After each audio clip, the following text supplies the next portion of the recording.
接下来请收看中嘉新闻。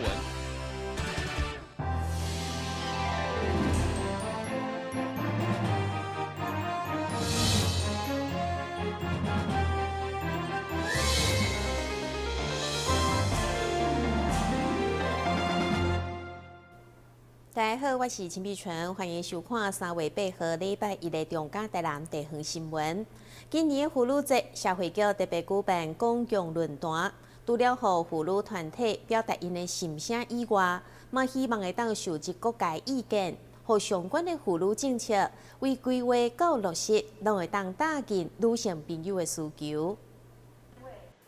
特别伫中央大学女大学生名以后，担起妇女团体为了主张改善女性的处境，甲提升地位。3月8号妇女节即天，会同社会局共同合办公共论坛，嘛希望透过专家学者来分享即摆国际上因为疫情对无共性别所造成的冲击，同时打破社会对女性刻板印象，互所有妇女政策会当更答应需求。对此，市长黄伟哲嘛到场听出女性朋友的心声，表达支持。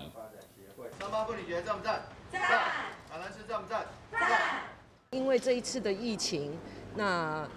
有很多的家庭受到一些影响，那这些影响都需要靠妇女来承担的时候，其实妇女的能力是有限的，所以我们也希望妇女在市政府的照顾之下，这个资源分配能够更均匀，然后我们也要谢谢这个台南市政府的一直鼓励跟帮助。会后市长甲去年同款，对永华市政中心1楼的联合服务中心开始送花予女性朋友，祝贺大家妇女节快乐，望互收到的职工欢喜甲。哦，好高兴哦！哎，终于又看到市长送我花了。火鹤它是代表母亲，而且也是妇女啊，代表母亲，所以内心很高兴。这样子。同时，今年为了支持在地花卉，市长也特别选买红色的火鹤，有相当意义。第一个，它的花色是大火红的哈；第二个，这个它国语叫火鹤啊，台语哈是谐音，台语火鹤啊，所以说很多大家讨个吉祥，大家火鹤花就大受欢迎。所以今年我们三八妇女节就改送火鹤花，因为最重要的原因，它也是台南本产的，台南是最大产是火鹤的最大产区，我们使用本产的花，然后能够送给在地的女性，这是我们觉得很开心，而且又取其吉祥的，它又火红又不是白色的哈，所以我们觉得送这个东西，这个实质上跟象征意义上都兼备。庆祝妇女节，除了送花表达心意，社局主要嘛是希望共同为女性朋友提供更加多元完善的福利服务，才是要紧。台南新闻管及何琼芳采访报道。2010年成立的伟士登科技是研发全自动化彩妆生产设备的公司，目前已经是全球销售第一，而且订单一直在增加。所以选伫永康工业区成立全新的厂房，配合由市长黄伟哲、议长郭庆良、立委陈廷辉，甲侪合作厂商共同见证，正式真材启用。台南在地企业伟士登科技对2010年成立到现在，持续投入彩妆品智能自动化生产设备的制作。10年来，公司持续成长，因为订单快速增加，伟士登科技也决定成立全新的厂房。因也特别选择3月8号，也就是因成立的日子来举办新厂的剪彩典礼。会中市长黄伟哲、议长郭信良、甲立委陈廷辉以及侪合作厂商拢到场见证。那今年也看到非常多的我们伟士登的这个协力厂商以及上下游的协力工作伙伴一起来，都可以见证这样子的一个企业是充满生命力，而且挑战不仅是台南第一。挑战台湾第一、世界第一，应该就是这样子的隐形冠军。我真的很想，我们如何成立一支叫化妆品国家队，因为女人就是爱漂亮，所以看到化妆品就是漂亮的东西。我们有隐形冠军，如果我们有在一支的所谓化妆品国家队的话，我相信我们台湾真的是能见度更高。这个全新的厂房会使使用的空间大约900平，主要是生产全自动化的智能彩种生产设备，有股产能会使提升60%。董事长强调，因这创立的10周年，加上新厂的设立，伊也希望未来会使让全世界看到台湾。因为这是一个10年来有成的一个新的厂，那这个厂当然我最大的期待是希望可以在未来真的为台湾争光。因为我们在创业的初期，其实在欧美、在世界各地，参观人家的展演的时候，我们都发现台湾其实有点太小气了我们其实很有实力的。那在这个过程，我们受到欧美这边的刺激，我觉得我很想要把台湾之光发扬到国际去所以在经过这次的建厂之后，我相信欧美的我们所有的客户、所有的这些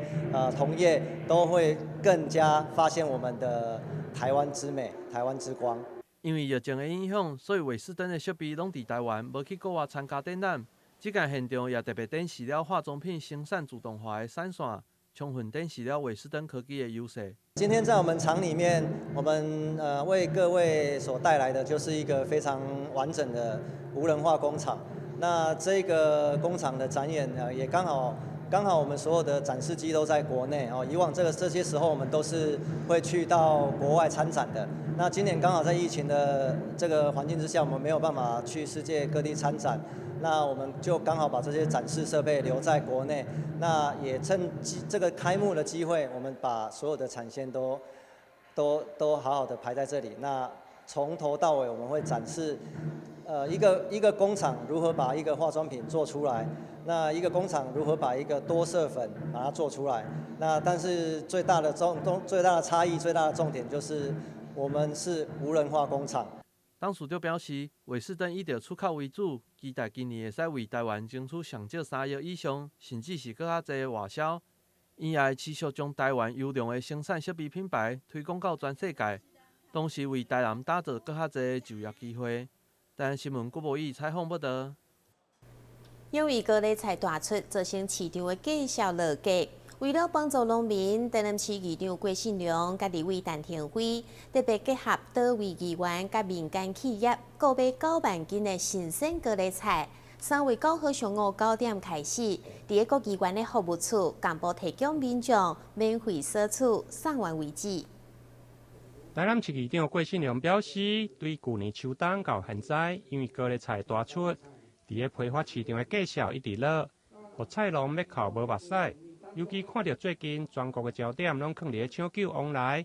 为了避免高丽菜成为后一波，因此发起免费来赠送，希望大家做伙来吃高丽菜。这次准备了将近9万斤的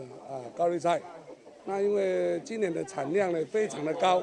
打破了以往的记录，所以呢整个的菜价呢喋喋不休。那我们要用行动来支持这次的挺农民度过这次的危机，让他们能够用危机转为比较好的机会呢，让所有全国的市民都能够最好最棒的高丽菜。伫立委陈廷辉的协助，台南市议会甲亚德克公司、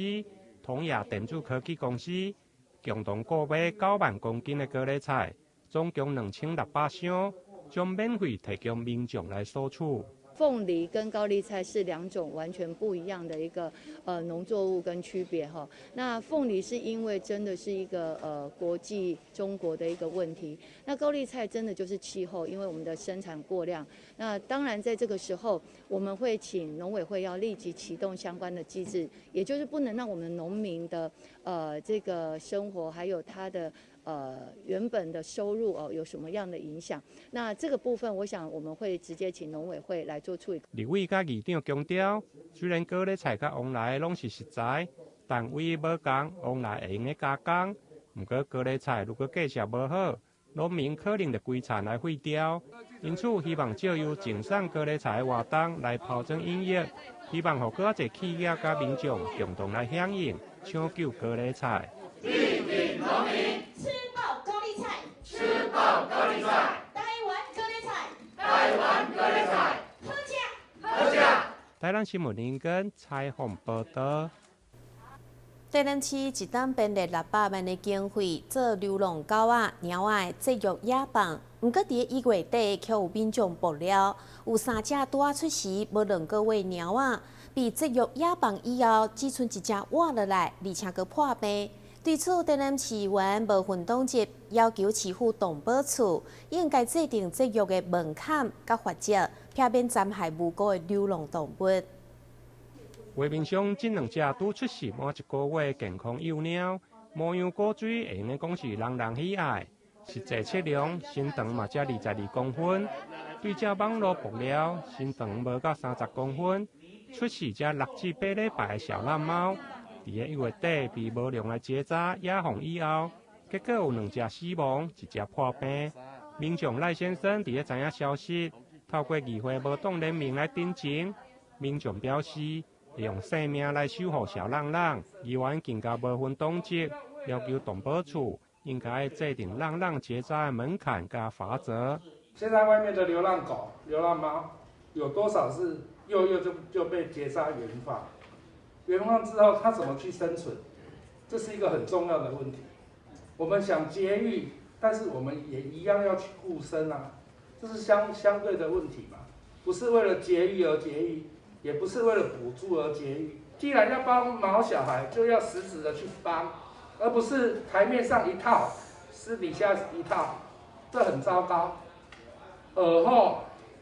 台南市动保的问题，我只要发现一件，我报一件，我拿命跟你们拼。这些 TNR 的犬猫都没有打过预防针，也没有驱虫除蚤。有一些抓扎的人，甚至连生命中的犬猫都抓去结扎，这种生命中的犬猫是很要不得啊那所以说TNR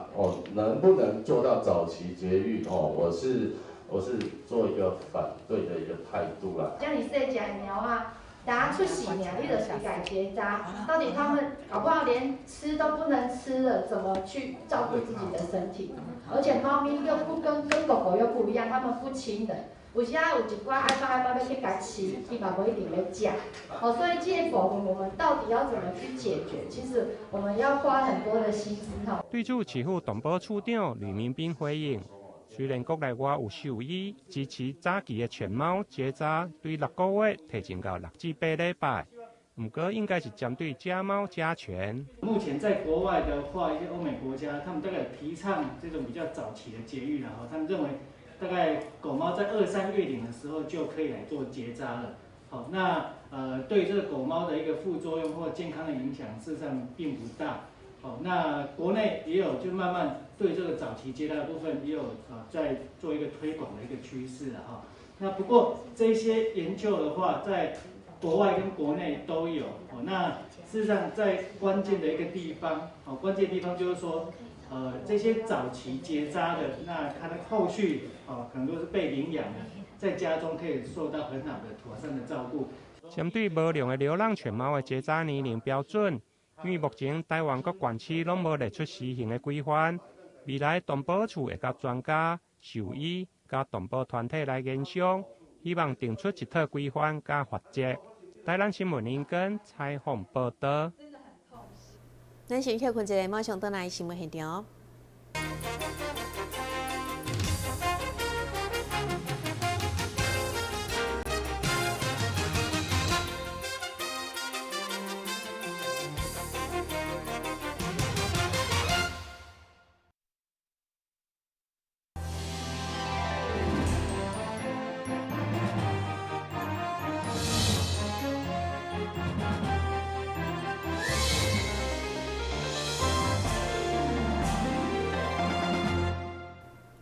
台湾手表天坛拥有真侪珍贵的文物，伫台南艺术大学团队的协助之下，用了6天的时间，整理庙内刺绣等相关文物，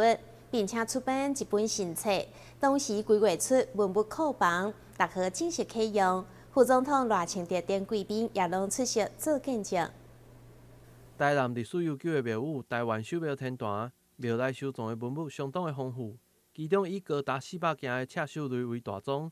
为了好好保存这个文物，庙方也特别委托了台南艺术大学的黄翠梅副校长的团队，政府有系统的整理，开了6年的时间，除了整理完成，也出版了这本意秀摆品的新册。同时，庙方也运用庙内的空间，规划成为文物的库房。6号上午举办新册发表会甲启用典礼，会中副总统赖清德甲市长吴伟哲以及侪位的立委议员拢亲自到场见证。大副总统迄当时是台南市做市长的时阵，文化局举行一个办道教道教的一个展览，道教文物的展览，伊迄个地仙宫纪念馆，郑成功延平规拢是。伊当时迄个伊邀请阮来看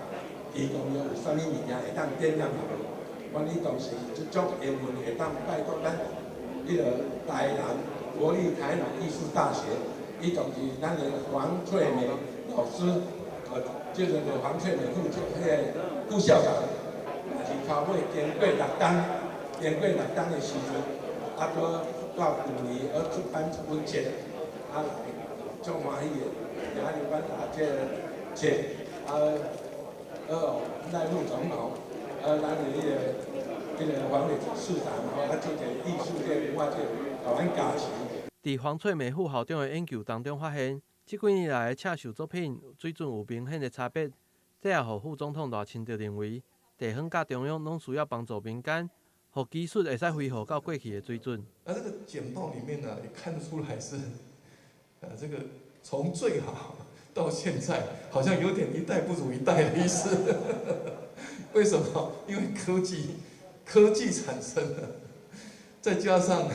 外面的低价的竞争啊，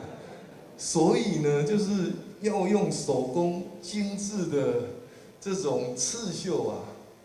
哇，没有办法在市场上生存，所以这个是提供给我们知道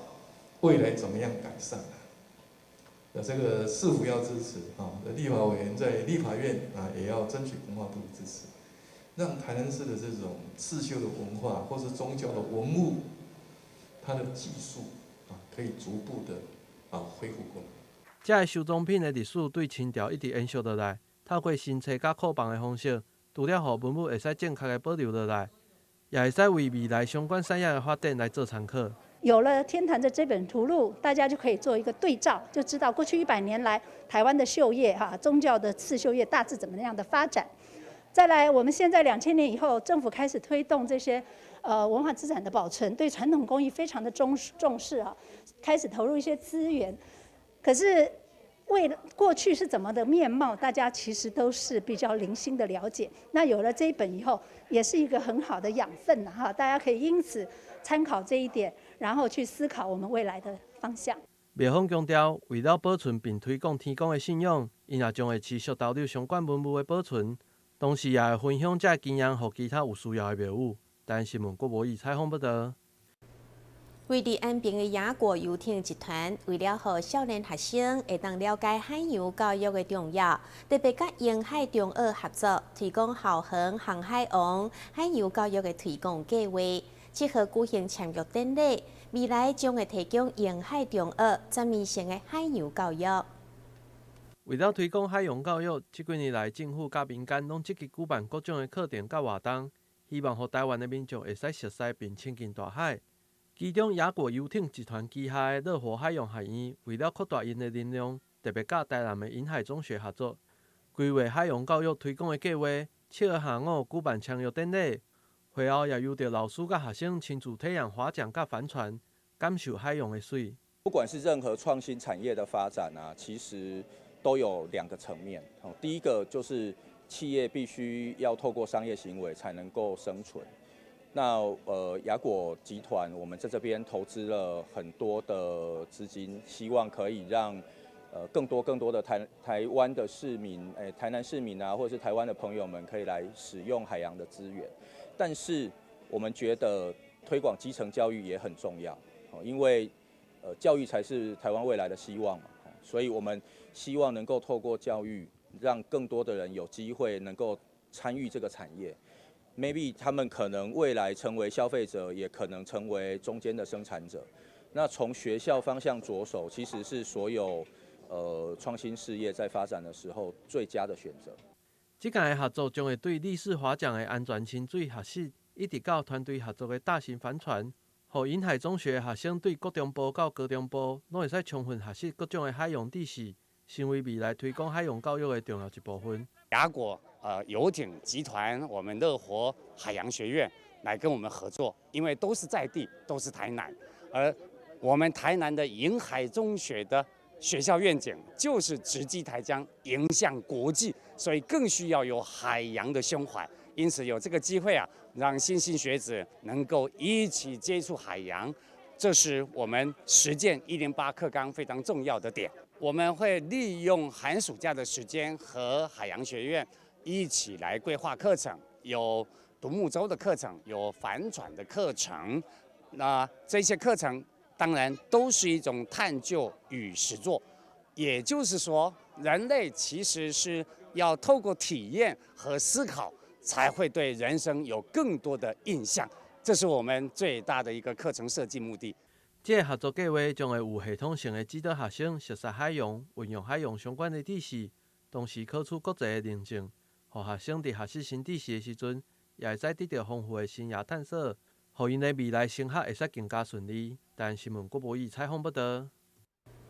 为了鼓励媒体制作优质的儿童少年节目，台湾媒体观察教育基金会特别主办颁奖典礼，并且评选出得了5粒星的优质儿童少年节目。今仔日要带你来看的是得了5星推荐，由公共电视台所制播的《台湾特有种》。从今以后，我要独自面对外面的世界了。虽然很害怕，但我要带着妈妈教给我的智慧，勇敢地走下去。由公共电视台制播的《台湾特有种》荣获台湾媒体观察教育基金会评选为5星优质儿少节目，努力能被观众肯定，让节目制作团队相当感动。儿少节目一直都属于边缘，然后一直努力是很少被看到的，所以有媒观会能够愿意在20年来做这件事，非常的感动。感言就是很感谢评审的肯定，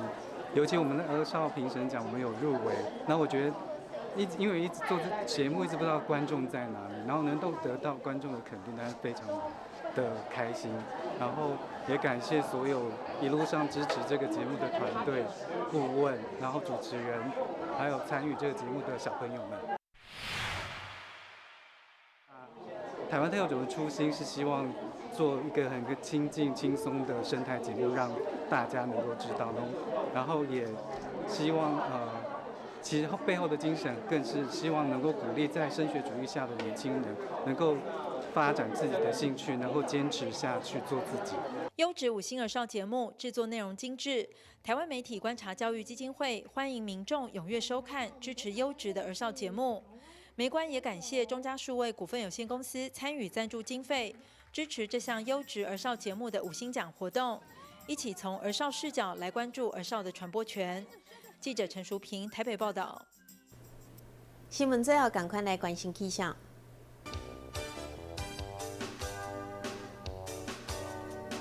明仔载是好天，有时在云的天气，温度18度到25度，袂落雨。海面平均风力4级到5级，上大阵风是7级。